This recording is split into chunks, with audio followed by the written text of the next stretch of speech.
আসসালামু আলাইকুম রহমতুল্লাহি বারাকাতুহ। প্রিয় দর্শক, আজকে আমরা নামাজের জন্য সূরাতুল ফিল শিখব। সূরাতুল ফিল মাক্কিয়াহ।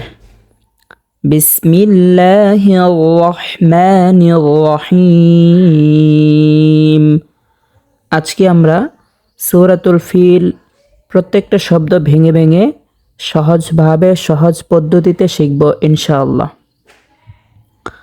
বিসমিল্লাহির রহমানির রহিম। ألم تر كيف فعل ربك بأصحاب الفيل ألم تر আলাম এখানে মিম সাকিন যে আসছে এখানে কিন্তু কোনো গুণা হবে না, গুণা ছাড়া পড়তে হবে।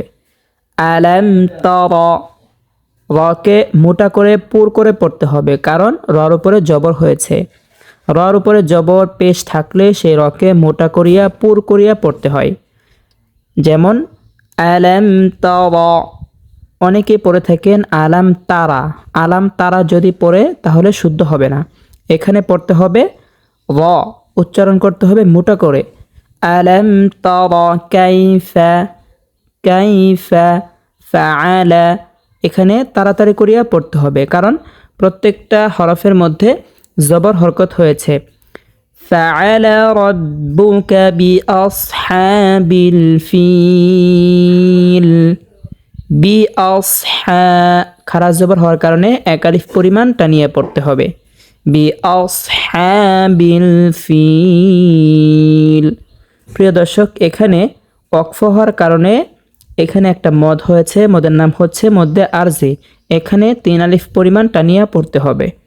যেমন বিআসহাবিল ফিল।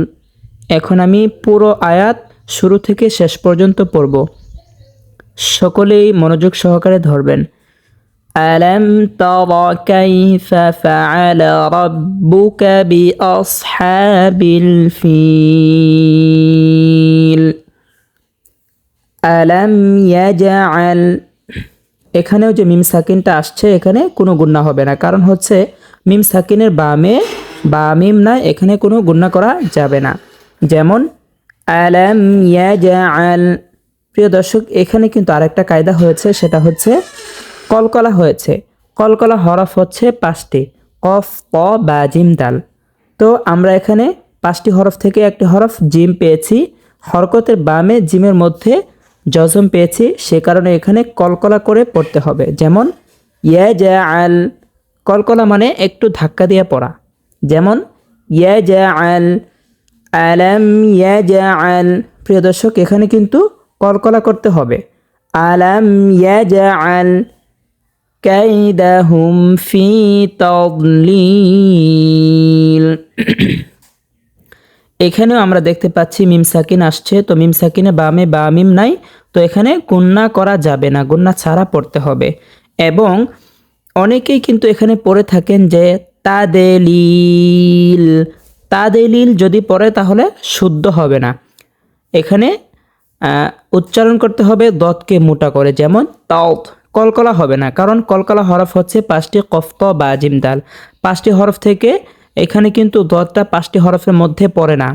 অনেকেই যারা পড়ে থাকেন তাদেলিল, তাহলে তারা কিন্তু দাল উচ্চারণ করে ফেলে।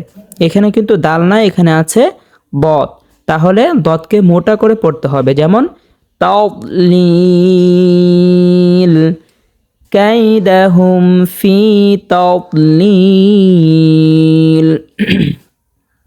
প্রিয় দর্শক, এখানেও কিন্তু মধ্যে আরজি হয়েছে, যেরকম ভাবে প্রথম আয়াতের শেষে আরজি হয়েছিল 3 আলিফ পরিমাণ টানিয়া পড়া, এবং এখানেও সেম মদ হয়েছে তাদলিল, এখানেও 3 আলিফ পরিমাণ টানিয়া পড়তে হবে, মধ্যে আরজি হয়েছে। মধ্যে আরজি কাকে বলে? মধ্যে আরজি হচ্ছে মদের হরফের বা মের হরফে অক্ফ হইলে 3 আলিফ পরিমাণ টানিয়া পড়িতে হয়, ইহাকে মধ্যে আরজি বলে। তাহলে আমরা এখানে দেখতে পাচ্ছি মদের হরফের বামের হরফে অক্ফ হয়েছে, ঠিক আছে। মদের হরফ কোনটা? জেরের বাম পাশে জজমলা ইয়া, এটা হচ্ছে মদের হরফ। মদের হরফের বামের হরফে অক্ফ যেহেতু হয়েছে, তো এখানে 3 আলিফ পরিমাণ টানিয়ে পড়তে হবে। যেমন কাইদাহুম ফি তাদলিল,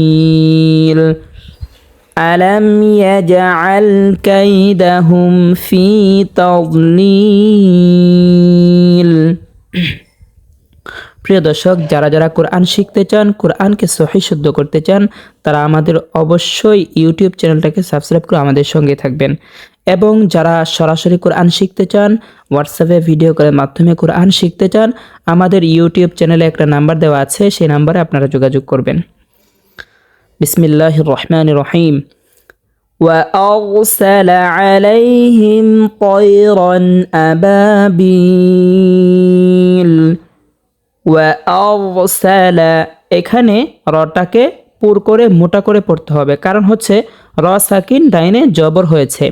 এখানে র সাকিনের যে কায়দা আছে সেটা হচ্ছে র সাকিন ডাইনে জবর অথবা পেশ থাকিলে সে র সাকিনকে মোটা করিয়া পুর করিয়া পড়তে হয়। আর যদি র সাকিনের ডাইনে যদি জের থাকে তাহলে সেই র সাকিনকে পাতলা করিয়া পড়তে হয়। তো আমরা এখানে দেখতে পাচ্ছি র সাকিন ডাইনে জবর হয়েছে, তো র সাকিনের উচ্চারণকে আমরা মোটা করিয়া পড়ব। যেমন ওয়ারসালা, এখানে মোটা করে পড়তে হবে। ওয়ারসালা আলাইহিম তায়রান আবাবিল, এখানে আমরা দেখতে পাচ্ছি তানবিন হয়েছে, 2 জবর তানবিন হয়েছে।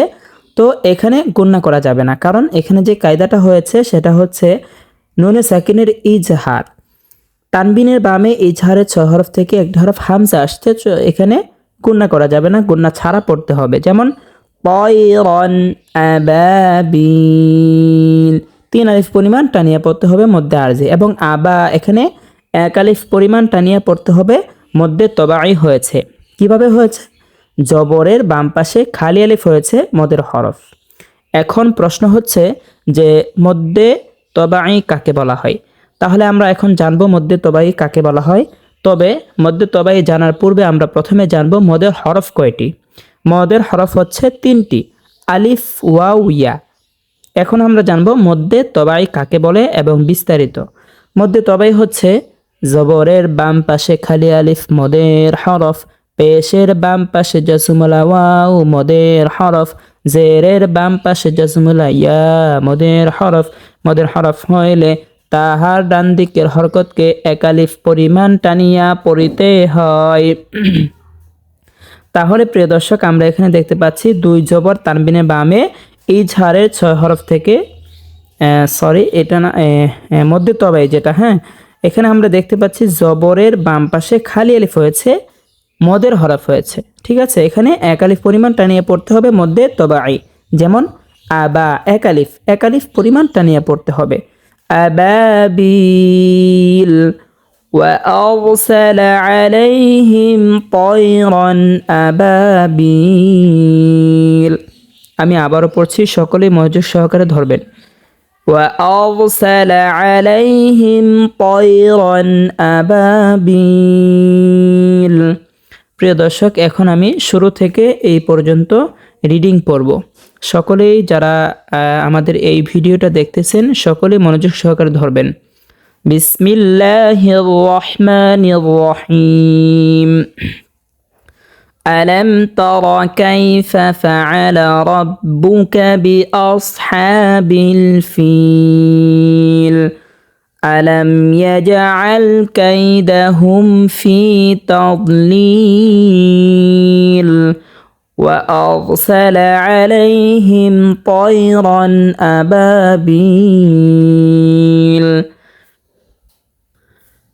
ترميهم بحجارة من سجيل।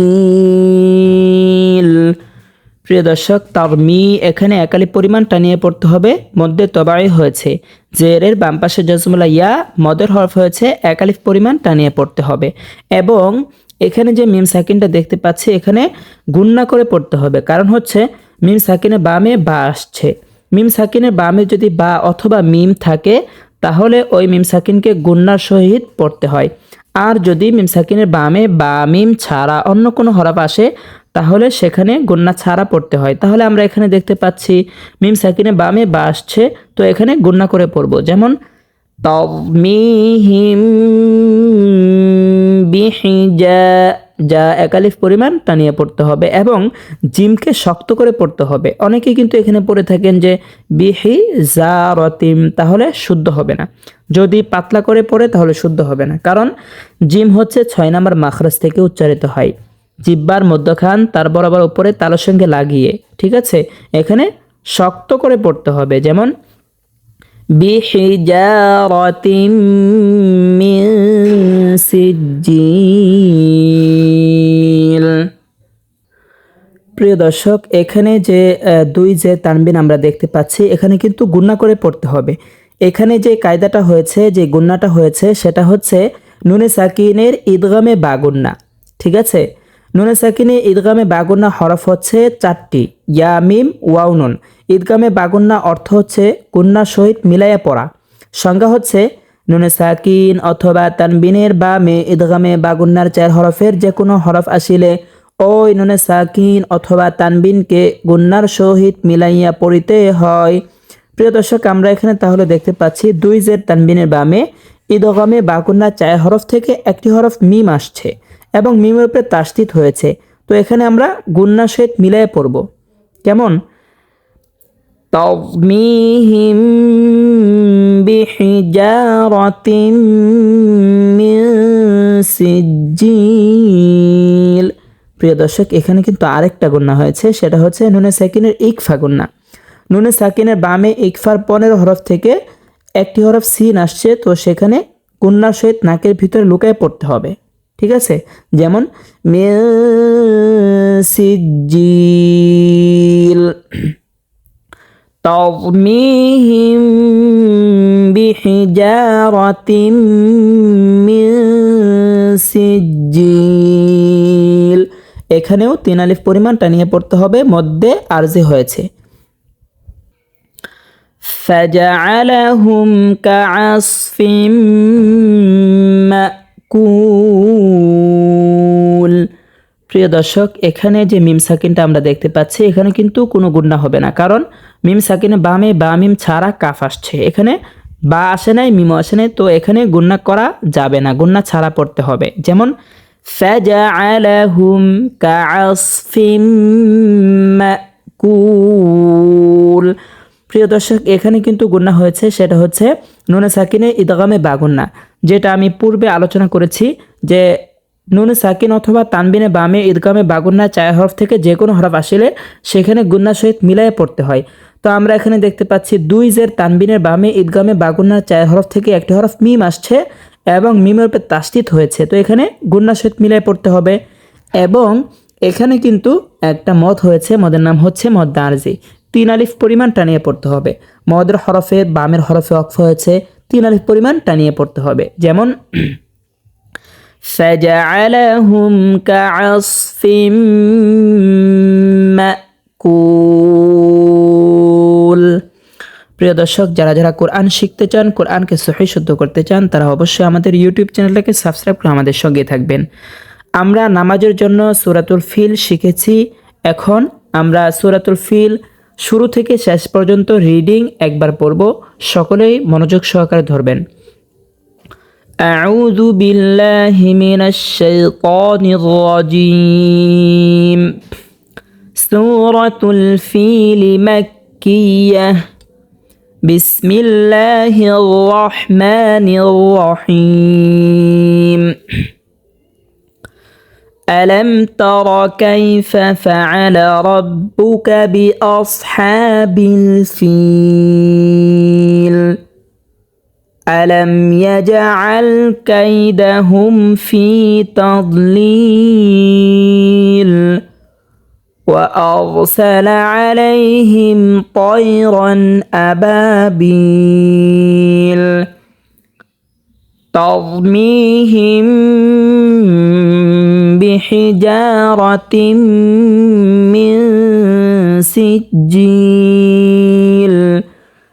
فجعلهم كعصف مأكول صدق الله العظيم। নামাজের জন্য এই সমস্ত সূরা সহজভাবে সহজ পদ্ধতিতে শিখতে আমাদের ইউটিউব চ্যানেলটাকে সাবস্ক্রাইব করে আমাদের সঙ্গে থাকবেন। আসসালামু আলাইকুম ওয়া রাহমাতুল্লাহ।